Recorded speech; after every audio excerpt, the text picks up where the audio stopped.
Bonjour à tous. Donc je vais vous parler, comme vous voyez, de la lecture comme phénomène de l'histoire littéraire, et je vais vous parler du XVIIIe siècle et essentiellement, à vrai dire, de la deuxième partie du XVIIIe siècle, voire du dernier tiers du XVIIIe siècle, qui correspond grosso modo au règne de Catherine II. Alors, ma communication, en fait, est tirée d'un chapitre que j'ai écrit pour une histoire de la lecture qui sera publié par nos collègues de l'Université de Milan l'année prochaine, et d'ailleurs à laquelle participe Abraham Riblatt, dont on a beaucoup parlé hier. Et le but de ma communication aujourd'hui est d'éclairer les changements dans les pratiques de lecture, caractéristiques de la deuxième moitié du XVIIIe siècle, et surtout caractéristiques de ce que l'on peut qualifier de révolution de la lecture, à l'époque où s'impose le sentimentalisme à la fin du siècle. Donc ma communication emprunte, alors excusez-moi, ça c'était mon introduction, j'ai un PowerPoint de haute volée, donc ça c'est mon introduction, excusez-moi. Donc ma communication emprunte partiellement à l'histoire du livre et à la sociologie de la lecture, mais elle empruntera également, comme vous le verrez, à la pragmatique de la lecture et à l'histoire culturelle des émotions. Elle pose que l'histoire de la littérature n'est pas qu'une histoire des textes, mais aussi évidemment une histoire de leur réception, dans le sens de consommation, et que cette réception n'est pas seulement étudiée au niveau de leur compréhension ou de leur concrétisation, mais aussi au niveau des pratiques sociales et émotionnelles qu'elle sollicite. Alors un peu de contexte historique d'abord, essor du livre, essor du lectorat. Cette révolution de la lecture dont je vais vous parler et qui clôt le siècle prend appui sur le contexte plus général du développement de la lecture et du lectorat en Russie au XVIIIe siècle, dans la deuxième moitié du XVIIIe siècle, et notamment pendant le règne de Catherine. Ce développement a plusieurs causes. La cause principale, évidemment, est le développement de l'enseignement secondaire et supérieur dans les années 50 et 60, qui voit se multiplier les institutions d'enseignement, et d'ailleurs ça commence un peu plus tôt, corps des cadets, corps des pages, gymnase de l'Académie des sciences, etc. S'y ajoutent également les écoles de garnison et les écoles dans les hôpitaux. Sébastien a ainsi établi que 371 000 personnes avaient reçu une éducation secondaire entre 1730 et 1800. Cette masse de lecteurs forme ce que Gary Marker a appelé un contexte social pour les Lumières russes. Et ce contexte produit un ethos dans lequel les livres et la lecture, vus comme des instruments de la diffusion des Lumières, sont favorisés. En témoigne, entre autres exemples, l'article d'Andrei Bolotov de 1767 à «Пользе происходящее от чтения книг». Ce public de lecteurs demande des livres, ce qui stimule la production. Samarin a calculé que plus de 7000 livres non religieux avaient été publiés en Russie entre 1762 et 1800. Et cette augmentation de la demande entraîna évidemment une augmentation du nombre d'acteurs sur le marché du livre. 8 nouvelles maisons d'édition furent créées entre 1752 et 1774. Et comme vous le savez, en 1783, l'État abandonna son monopole sur les presses et l'impression, ce qui amena à la création de 30 maisons d'édition privées supplémentaires à Moscou et Saint-Pétersbourg, notamment sur l'initiative de marchands dynamiques. Augmenter la production signifiait augmenter les ventes, qui avaient été un problème aigu dès l'époque de Pierre Ier. Les éditeurs se mirent ainsi à imprimer des catalogues d'ouvrages dont le nombre atteint 200 à la fin du siècle. De même, les éditeurs se mettent à faire de la publicité autour de leurs ouvrages.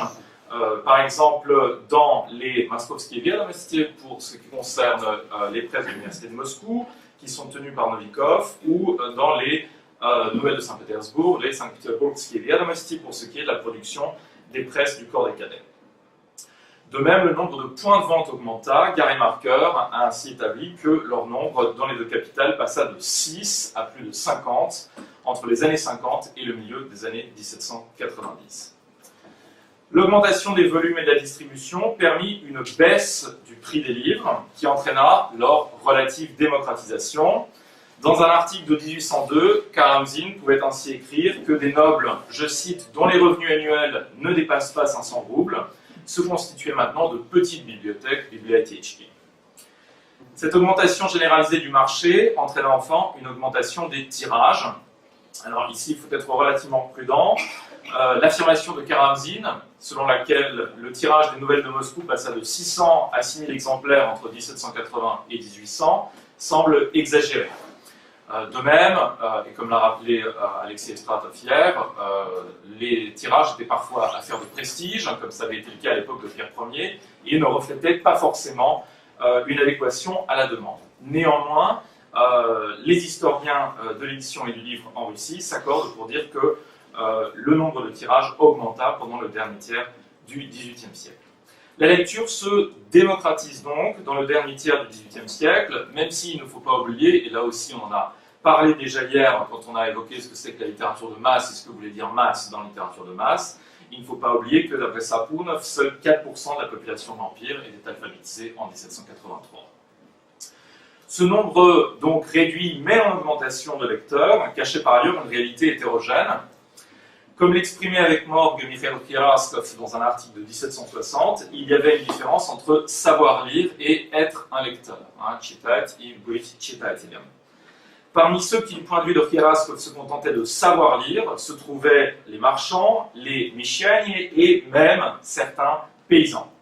Il semble que ces segments du lectorat aient lu essentiellement de la littérature technique et, pour ce qui était du divertissement, des romans populaires, les fameux Ubochina Romane, ainsi que de la littérature satirique, comme le note Novikov, à propos du succès de sa revue Le Peintre, Живописец, auprès des Michiani. Ceux que Kiraskov considérait comme les vrais lecteurs, évidemment, appartenaient à la noblesse, qui lisait pour son plaisir, son développement intellectuel, ainsi que pour répondre aux exigences symboliques qu'exigeait d'elle son statut. En 1762, cette noblesse, comme vous le savez, fut libérée du service. Alors certes, Lucas, bien connu de Pierre III, n'entraîna pas, comme on l'avait parfois écrit autrefois, une ruée des nobles vers leur domaine, mais il suscita une prise de conscience de l'autonomie grandissante de la noblesse, qui donna rapidement naissance à une réflexion anxieuse sur la notion de loisir, qui est un thème fréquemment abordé, notamment par les revues du dernier tiers du XVIIIe siècle, comme l'ont étudié Anna Anaïeva et Alexandra Veselova. Cette réflexion sur les loisirs débouchait toujours, évidemment, sur les mêmes conclusions. Le meilleur des loisirs était la lecture, mais toute lecture n'était pas égale, et il n'est pas fortuit que ce type de discours soit apparu, grosso modo, en même temps que l'essor du roman, sous la plume de Fyodor Emin et Mikhail Chulkov. Le type de roman pratiqué par ces écrivains fut évidemment ardemment combattu par les tenants du classicisme, pour des raisons certes esthétiques, bien connues, mais également, comme je l'avais montré dans mon doctorat, pour des raisons liées aux altérations que ces romans imposaient aux pratiques de lecture existantes. La lecture de romans était une lecture désinhibée ou perçue comme telle, programmant des formes d'appropriation personnelle, comme la lecture sélective ou le soulignement des passages préférés des lecteurs, fermement condamnés par Kiraskov. La structure même des romans, notamment épistolaires, programmait une lecture sélective, voire répétitive, d'extraits tirés de leur contexte, ce qui faisait courir le risque de procéder à un décodage idéologique incorrect du texte. Ces menaces étaient jugées d'autant plus réelles que la lecture romanesque était une lecture, pas toujours, mais la plupart du temps solitaire, et qu'elle s'opposait à ce titre aux formes de consommation de la littérature programmées par la cour, ou les poètes de cour, donc par la cour, notamment évidemment dans le cadre du théâtre, dont on sait notamment grâce aux travaux d'Alexei le rôle d'éducation du public qu'il a pu avoir sous la plume de Catherine, mais également donc, dans le cadre de pratiques de consommation d'œuvres littéraires poétiques, notamment les Tachets et les discours panégyriques à la cour ou dans diverses institutions liées au pouvoir. Aussi, l'histoire de la lecture au centre de mon intervention aujourd'hui peut-elle être vue comme l'histoire d'une tension entre la libéralisation des formes littéraires et les pratiques de lecture d'un côté, et les tentatives de littératie pour soutenir et réguler cette libéralisation, afin de la maintenir dans le cadre de formes qu'il jugeait acceptables d'autonomie sociale et culturelle. Alors, qui lit quoi à cette époque ? Donc, le développement de l'édition sous Catherine II se traduit par une diversification des types de textes proposés au public. Cette diversité apparaît bien dans une scène célèbre du Brigadier, pièce de Van Wiesen de 1769, dans la scène où les personnages principaux discutent de ce que devrait lire le fils du brigadier Ivanushka. D'après les convives, il devrait lire soit le code militaire et le cadastre, soit le code des lois et leurs décrets d'application, soit de la vie de la femme du conseiller, Niezhne Romany, des romans sensibles. Le dialogue de Van Wiesen montre deux choses. D'une part, la coexistence d'une littérature technique, qui, comme le rappelle Marker en citant Novikov, se vendait très bien, à côté d'une littérature de divertissement.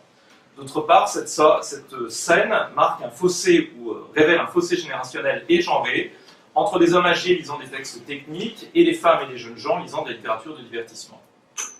Ce fossé est documenté par d'autres sources, de l'histoire de la bibliothèque de Batyoshkov à celle de la production de Novikov à Moscou, qui montrent toutes deux une augmentation très nette de la part réservée à la littérature de divertissement à partir des années 1770 et surtout dans les années 80 et 90.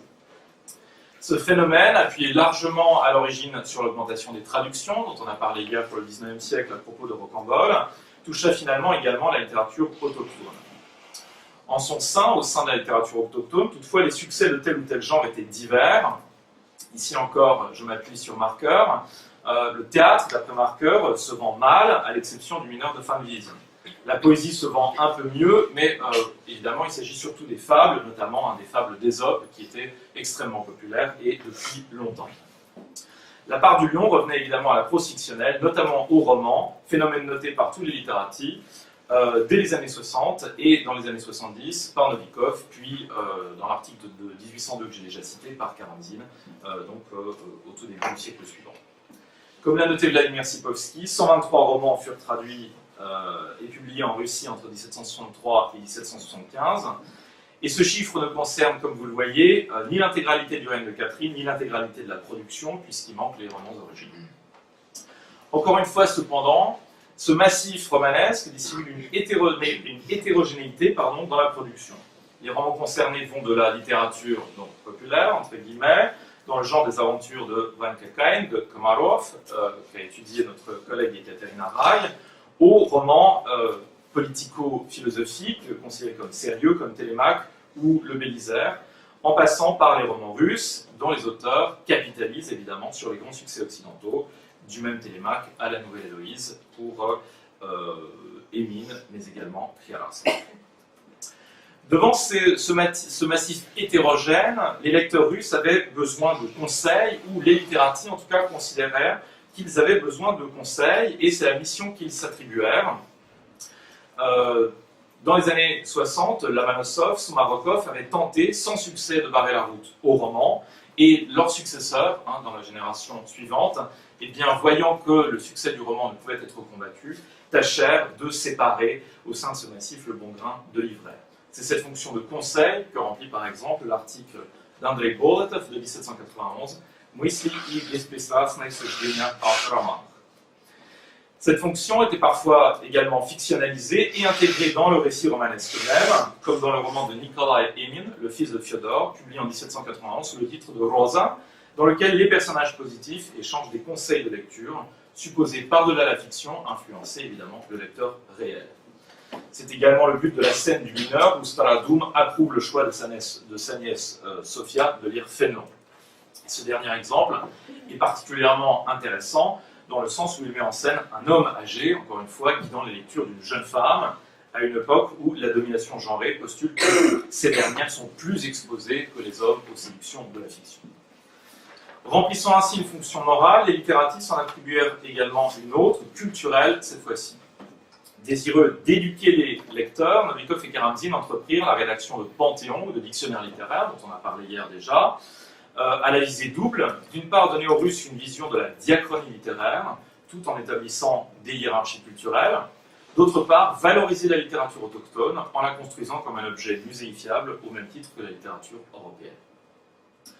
Guidés de la sorte, les lecteurs nourrissaient l'ambition de leur éviter d'avoir à construire eux-mêmes leur goût, en passant de la littérature populaire à la littérature savante, de manière autonome et probablement hésitante, comme le fait Léon, le héros autobiographique de Karamzin dans Rytsar Нашего времени, un chevalier de notre temps.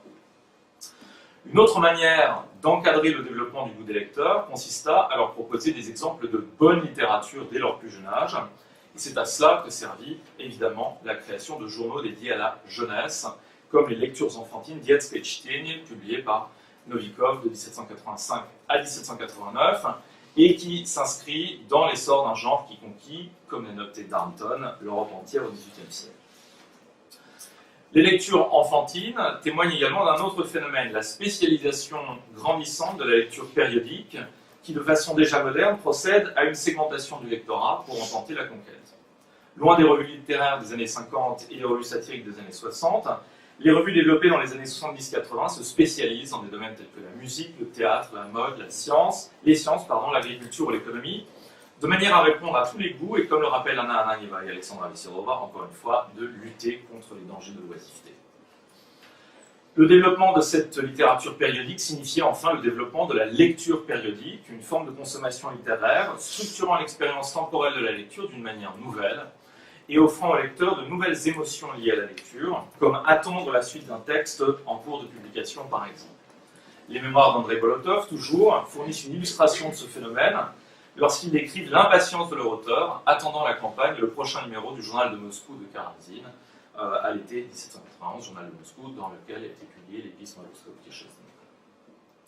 Pour certaines revues, la périodicité était partie prenante de la valeur symbolique et commerciale du texte. C'est le cas pour les premiers journaux russes consacrés à la mode, qui apparaissent alors comme le magazin des modes anglaises, françaises et allemandes, publié en 1791.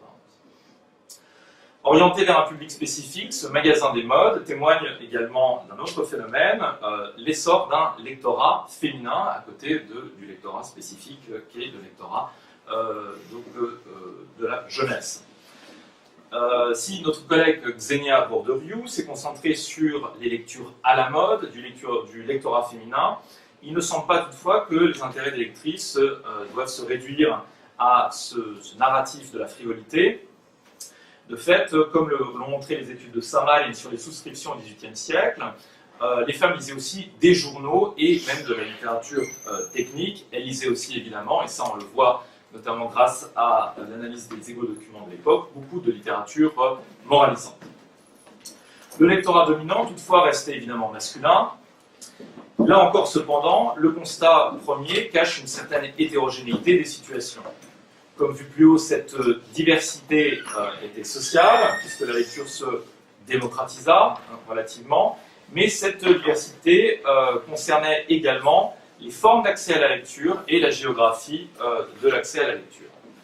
Pour la première, c'est-à-dire pour ce qui est de la diversification des formes d'accès à la lecture, on peut noter un phénomène de démocratisation qui est l'apparition des cabinets de lecture dans les années 1790, comme ceux de Matvei Avchinnikov, Fyodor Tumansky et Vassili Sotokov. Pour la seconde, elle apparaît dans la diffusion du livre en dehors des deux capitales. Alors que la diffusion des ouvrages imprimés avait été un problème majeur à l'époque de Pierre le Grand, Novikov, encore lui, tenta de résoudre le problème en ouvrant des points de vente en province, au nombre de 10 à 20 selon l'estimation de marqueurs, auxquels il convient d'ajouter une vingtaine de points de vente supplémentaires ouverts par d'autres éditeurs. En étudiant les adresses des souscripteurs, Samarine a quant à lui identifié jusqu'à 339 lieux distincts dans l'Empire russe, depuis lesquels des particuliers ou des institutions ont commandé des livres au XVIIIe siècle.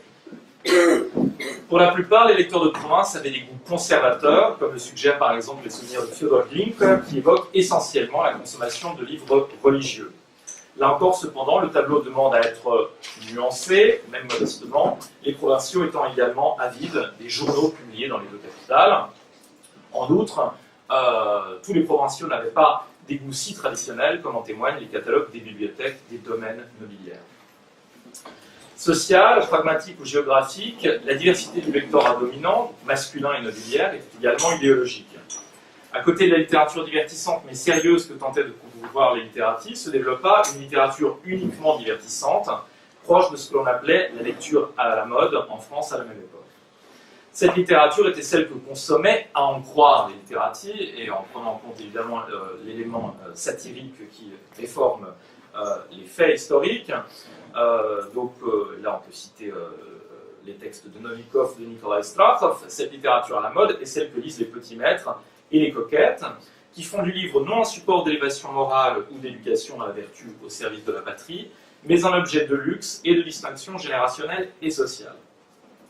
De fait, dans les années 1780, le livre devient un signe d'émancipation de la jeunesse et de création de communautés émotionnelles, comme le montre l'exemple de la mode suscitée par le sentimentalisme. À l'opposé d'une Anna Lavdina, dont le tuteur Mikhail Kiraskov lui écrivait qu'elle devait demander à son frère à lui Kiraskov, de choisir des livres pour elle, la jeunesse qui s'enticha du sentimentalisme se mit à choisir elle-même ses livres, et surtout, elle se mit aussi à choisir comment elle allait les lire. C'est mon troisième et dernier point, comment lire. Dans ses mémoires, Взгляд на мою жизнь, le poète Ivan Dmitriev raconte comment son père faisait la lecture des œuvres de Lomonosov au cercle familial. La scène suppose toute une mise en scène où le père sort le volume de sa bibliothèque et impose à un auditoire passif une lecture autorisée dans une configuration rappelant fort les scénarios de consommation de la littérature dans les institutions culturelles ou la cour. À l'opposé de cette mise en scène rigide, les sentimentalistes développèrent des formes libérées de consommation de la littérature, à l'instar de leurs contemporains occidentaux étudiés par Danton. Ces nouvelles formes de consommation incluaient par exemple la lecture à l'extérieur, illustrée par un épisode d'Un chevalier de notre temps de Karamzin. Et comme l'a noté Natalia Kochetkova à ce propos, lire à l'extérieur, devant un paysage admiré, permettait d'associer l'émotion procurée par le texte à celle procurée par l'admiration du paysage, de sorte à associer les deux dans une future mécanique mémorielle qui permettrait au paysage revu de rappeler l'ouvrage aimé ou au texte relu de rappeler le paysage admiré. Plus transgressive encore était l'expérience de la lecture à l'extérieur et la nuit, qui augmentait l'impression de liberté, comme l'expérimentèrent le même Karamzin et Dmitriev pendant leur jeunesse à Simbirsk, encore une fois, comme en témoigne leur correspondance. L'expérience de la lecture à l'extérieur fusionna bientôt avec une autre pratique sociale à la mode, la promenade, popularisée par Rousseau et ses émules européens et russes. Dans le cadre de la promenade, le livre pouvait servir de guide et emmener les lecteurs sur les lieux de production du texte ou sur des lieux réels ayant servi de cadre à des récits fictionnels. On en a parlé hier à propos des pèlerinages littéraires, et évidemment les lettres d'un voyageur russe regorgent d'épisodes montrant le narrateur et les personnages de rencontre lisant Rousseau, Gessner ou Sterne sur les lieux habités ou évoqués par ces écrivains. Comme l'a bien montré le regretté Jean Boyard, l'utilisation du livre dans la promenade fut facilitée par la révolution des formats pratiquée par Karamzin et bénie par Bolotov. Phénomène européen, probablement emporté en Russie d'Allemagne, la réduction des formats permit de passer de l'in-octavo dominant en Russie au XVIIIe siècle à l'in-12, voire à l'in-16. En favorisant ces petits formats qui permettaient de glisser des livres dans sa poche, Karamzin rompait avec une règle qui voulait que la littérature prestigieuse fût publiée dans de grands formats. Les odes, par exemple, comme le rappelle Boyard, étaient publiées en in-quarto. Alors que le père de Dmitriev avait tiré sur la Lomonosov, probablement en in-quarto, de ce lieu légitime qu'était une bibliothèque, les sentimentalistes glissaient leur in-12, voire leur in-16 dans leur poche, où ils les accompagnaient partout, en voyage, voire à la guerre, comme dans le cas de Bolotov, et remplissaient une fonction chargée émotionnellement, affectivement en tout cas, parfois proche de celle du journal intime. Transportés avec soi, les petits formats devinrent également signe de reconnaissance. C'est en voyant ce que l'autre lit pendant la promenade que les héros des fictions sentimentalistes deviennent amis ou tombent amoureux, comme dans le déjà cité roman du fils d'Emine Rosa. Ainsi, les livres devinrent monnaie d'échange dans le cadre de l'économie symbolique de communautés émotionnelles émergentes. On sait par exemple que les livres de Karamzin étaient échangés par les étudiants du corps des cadets ou parmi les hobereaux de province, où ils devenaient signe de reconnaissance et gage d'amitié. À l'intérieur de ces communautés émotionnelles, les livres pouvaient servir de langage codé, l'intrigue de tel ou tel roman étant proposée allusivement à l'interlocuteur comme modèle de construction de la relation à venir, comme l'a suggéré Andrei Zorin dans son récent travail sur les matrices émotionnelles. Outre un langage commun, des lectures communes permettaient de construire enfin des rituels paralittéraires communs, et l'exemple le plus célèbre, vous le connaissez tous, est celui de la création d'un lieu de pèlerinage littéraire et sentimental autour de l'étang de Lizin-Prud, dans les environs de Moscou. Désireux d'immortaliser leur expérience de lecture, tout en créant des liens avec d'autres lecteurs sensibles, les admirateurs de Karamzin y gravaient sur les arbres divers graffitis en l'honneur de Lisa. Ces graffitis furent bientôt augmentés cependant de graffitis moqueurs, de contre-graffitis, destiné à gâcher l'expérience de lecture des lecteurs sensibles, et probablement aussi à contester contre cette appropriation émotionnelle d'un espace public par une communauté donnée. La condamnation de cette appropriation peut être lue, me semble-t-il, comme le rejet, de la part d'un public encore majoritairement engagé dans un rapport vertical avec l'État, du rapport concurrentiel que proposait la littérature, où l'autorité d'en haut était remplacée par un contrôle social, horizontal, des individus les uns par les autres, dans le cadre de la communauté émotionnelle constituée autour de la lecture. L'attitude des admirateurs de Karamzine et sa fiction était qui plus est considérée comme irrationnelle, comme une forme d'intoxication par la fiction. Cette intoxication avait certes été crainte, notamment par les partisans du classicisme dans les années 1760, dès l'apparition du roman en Russie. Sa menace avait toutefois été largement augmentée par la qualité supérieure de l'expérience émotionnelle que proposait la lecture des œuvres de Karamzine. De fait, la réforme de la langue russe menée par l'écrivain avait grandement facilité l'expérience de la lecture, la rendant d'autant plus agréable. Cette simplification, comme l'a expliqué encore une fois Jean Brouillard, avait concerné également la forme du texte, que l'écrivain avait simplifié sous l'influence de Condillac, notamment grâce à l'introduction du paragraphe ou d'autres techniques comme les phrases résumées dans chaque paragraphe qui facilitaient la progression cognitive. Cette simplification était aussi passée par une réduction de la taille des phrases, adoptée rapidement par les épigones de Karamzine, ce qui faisait dire à Vassili Petchevarov en 1796 que plus personne ne souhaitait lire lentement des phrases interminables. À la place, Karamzine avait introduit le style rapide de la lecture à la mode, en vogue parmi les petits maîtres, et qui expliquait la mode des textes courts, notamment des brochures. Conclusion.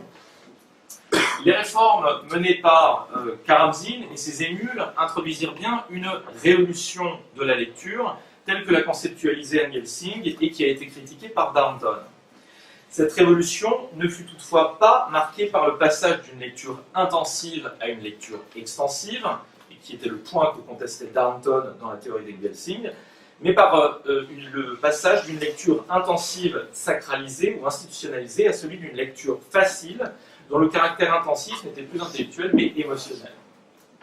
Cette lecture facile était une lecture de plaisir et renversait le système symbolique qui avait jusque-là régi les hiérarchies au sein de la production livresque et de la littérature.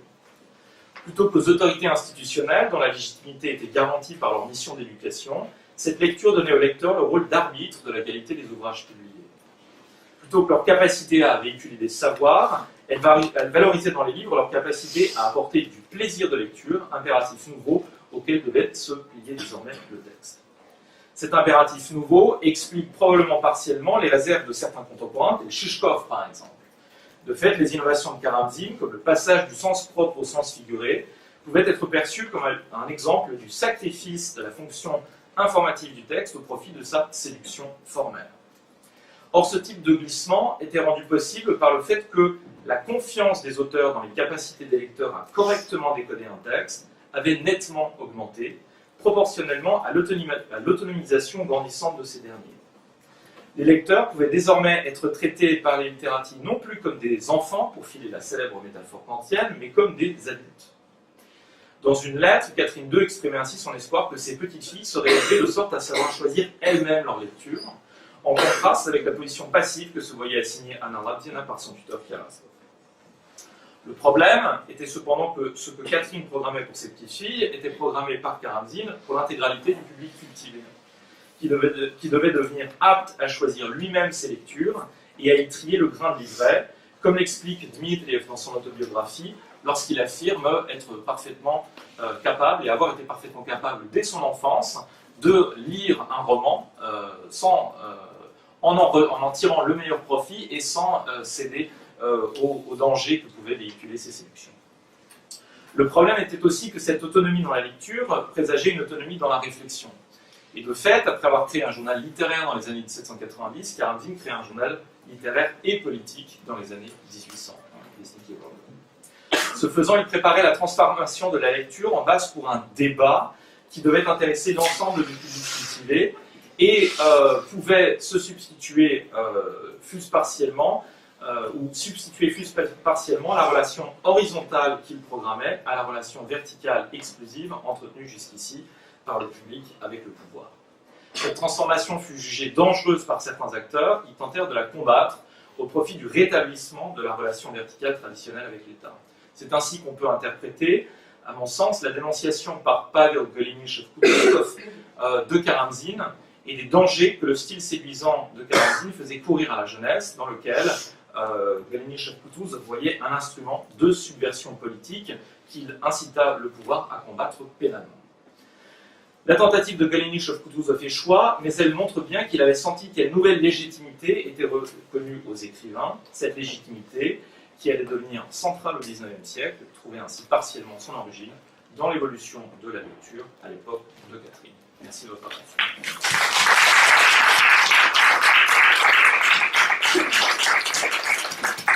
Merci beaucoup, Jean Rodolphe, pour cette brillante intervention. Est-ce que vous avez des remarques immédiates ou des questions? Je vous laisse la parole. J'aurais une question concernant peut-être une des spécificités de ce lectorat, c'est le multilinguisme. Oui. Et y a-t-il possibilité d'appréhender ce multilinguisme dans le cadre d'une concurrence entre les langues et d'un choix qui changerait au cours du XVIIIe siècle, d'un choix volontaire de lire dans telle langue plutôt que dans une autre? Et puis l'autre question concernerait tout de même, malgré la diffusion de l'imprimé, de la permanence peut-être du manuscrit, en Europe centrale, par exemple, jusque dans le XIXe siècle, alors que le prix de l'imprime a sensiblement baissé, il y a des manuscrits qui circulent. Par exemple, les livres de cuisine circulent de foyer à foyer. Donc, quelle serait la situation de ces manuscrits au XVIIIe siècle? Merci beaucoup. Ce sont de très bonnes questions. Alors, j'avais une petite partie sur la lecture, évidemment, en langue étrangère, qui est un phénomène sociologique important pour la lecture au XVIIIe siècle. Et sur lequel on travaillait notamment pour ce qui est de la lecture en français, nos collègues autour de l'équipe constituée à Bristol par Derek Offord et Vlad Geotsky. Alors, donc, il y a une concurrence assez forte, évidemment, qui pèse sur les lectures en russe, qui est représentée par les lectures en langue étrangère, pas seulement, comme on l'a longtemps cru, en français, aussi en allemand, passablement. Et alors, donc, les raisons du choix, eh bien, elles sont diverses. D'abord, elles dépendent du type de littérature qu'on lit dans telle ou telle langue. Elles dépendent ensuite de l'éducation qu'on a reçue. Est-ce qu'on a appris simplement le français, ce qui est très répandu parmi les femmes? Est-ce qu'on a appris le français et l'allemand, ce qui est le plus répandu parmi les hommes? Donc, ça dépend évidemment aussi de la disponibilité des œuvres. Il y a bien sûr des librairies en langues étrangères donc dans les deux capitales, et puis qui s'adressent à la communauté, mais dans lesquelles peuvent aux communautés étrangères installées en Russie, mais où peuvent évidemment acheter également des lecteurs russes. Et puis les cabinets de lecture qui apparaissent à la fin du siècle dont j'ai parlé sont à l'origine plus spécifiquement destinés aux communautés étrangères installées en Russie, mais vont petit à petit, ce qui est également perçu par les historiens du livre comme un phénomène qui montre l'augmentation de la demande en livres russes, ils vont peu à peu proposer dans leur catalogue des livres en russe. Pour ce qui est de la... Alors, ceci étant dit, et pour terminer sur le problème du plurilinguisme,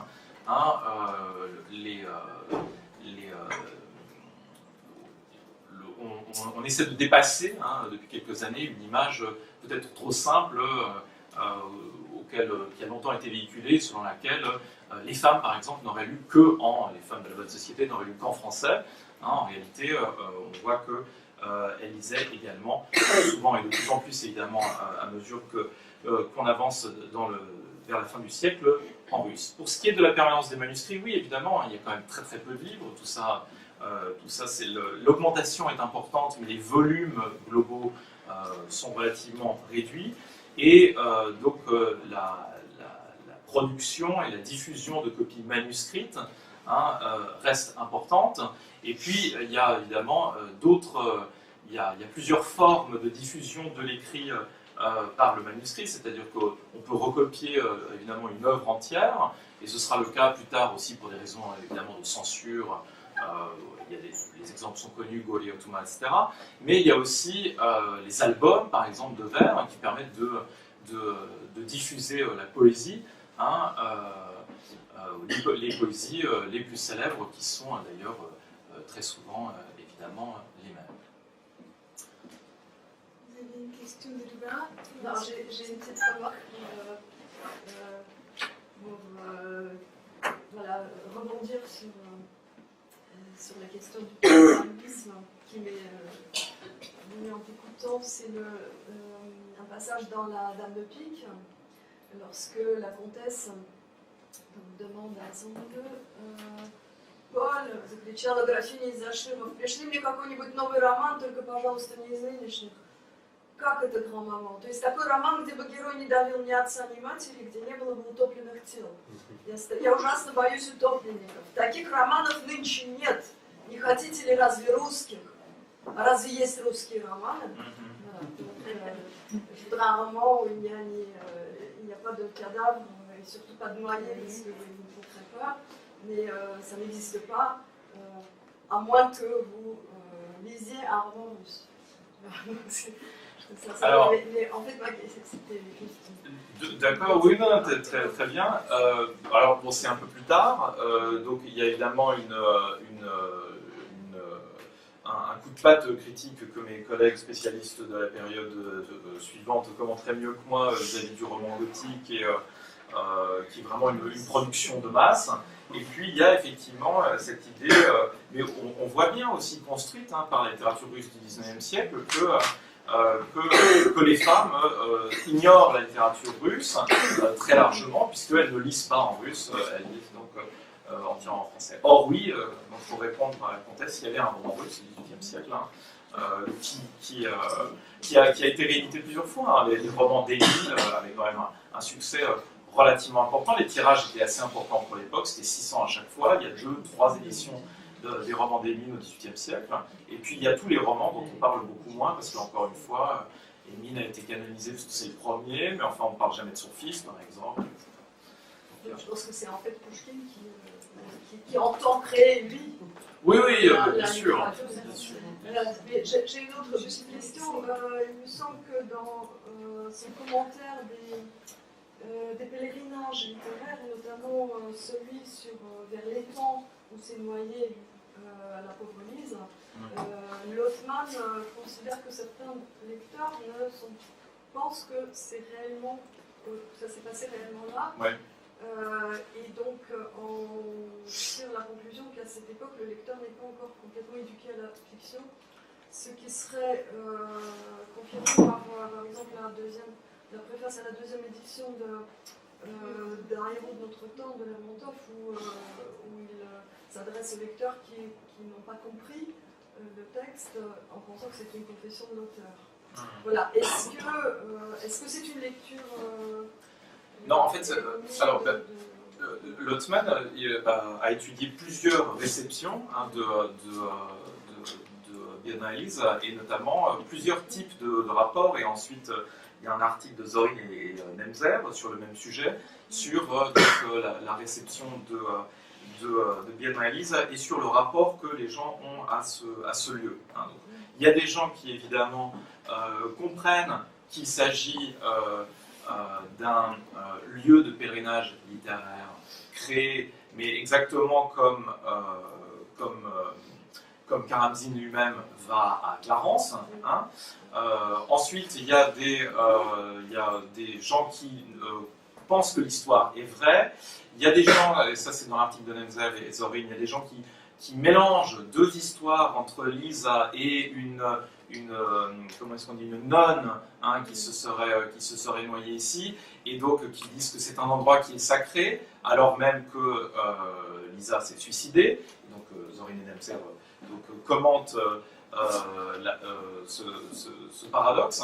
Donc en fait, il y a encore une fois ce lectorat est hétérogène, et donc ce qui est intéressant, c'est de voir comment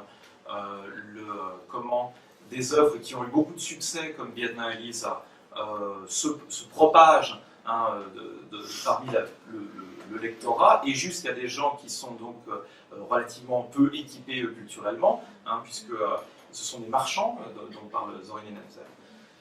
Mais encore une fois, il y a plusieurs types de réception possibles. Il y a eu des suicides par noyade d'ailleurs après la pauvre Lise. Oui, alors c'est pas après la pauvre Lise, il y a eu des suicides après, alors il y a eu le suicide de Souchkov, et puis c'est le ruski voltaïsme, donc c'est pas tellement. C'est pas... Il paraît qu'il y a des jeunes filles qui sont allées se noyer. Ah, ouais, vous me l'apprenez. Alors qu'après Souchkov, oui, là, il y en a plusieurs. Non, c'est des jeunes filles qui se sont noyées après avoir lu la pauvre Lise. Oui, j'ai une question. Comme quoi la Bibov avait raison de trouver les renseignements. Et Avec Je peux aussi, enfin, si on n'a pas le temps, je peux j'ai forcé. Alexis a posé la question et on passe. Merci. Tout d'abord, je te salue, c'est courageux d'entreprendre ce projet parce qu'il y a plein de chercheurs qui se sont cassés les dents en essayant de comprendre ce qu'on a lu, comment, etc. Et notamment les historiens qui se réfugient dans les chiffres, souvent. Et pour les littéraires, et je pense que je me demande si tu ne suis pas ce piège un tout petit peu, on prend toutes sortes de sources, correspondances, mémoires, romans, pièces de théâtre, etc., sans modéliser leur statut, et on prend au pied de la lettre ce qui est dit dans ces sources, comme si, y compris les articles périodiques, comme si on ne savait pas, nous les littéraires, que c'est de la fiction et de la diction, que ce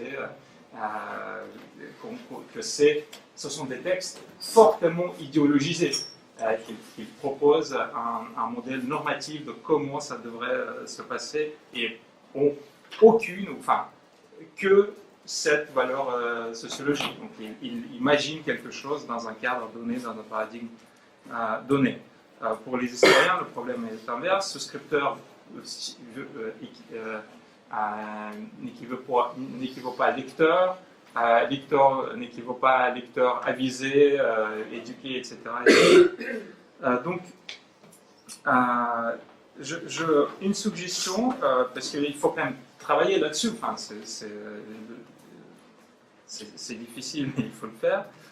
Donc, première question sur l'éventuelle projection de débat européen sur la réalité russe, comme par exemple le dilemme du roman qui a été étudié par Georges May notamment au XVIIIe siècle, donc controverse effectivement, qu'on projette sur la Russie où on lit, il n'y a pas de roman, on lit très peu, etc. Mais il y a déjà un débat là-dessus, un peu comme le débat entre Lomonosov et Smarkov sur la poésie, puis c'est les deux poètes qui sont voilà, donc c'est un peu, ça pourrait être ça. Une suggestion, ça c'était une question ou question éventuellement. Et, à mon avis, il serait très intéressant de comparer les chiffres qu'on possède avec les chiffres un tout petit peu plus fiables du début du 19e siècle, notamment lorsqu'il s'agit de commercialiser les périodiques. Et j'ai l'impression que si c'était une révolution échouée. Parce que dans les années 1920, il y a, je pense qu'on compte 5000 lecteurs, grand maximum dans toute la Russie, etc. Donc ça n'a pas pris, mais je n'ai pas revérifié les chiffres. Donc, je pense que 5000. Oui. D'accord.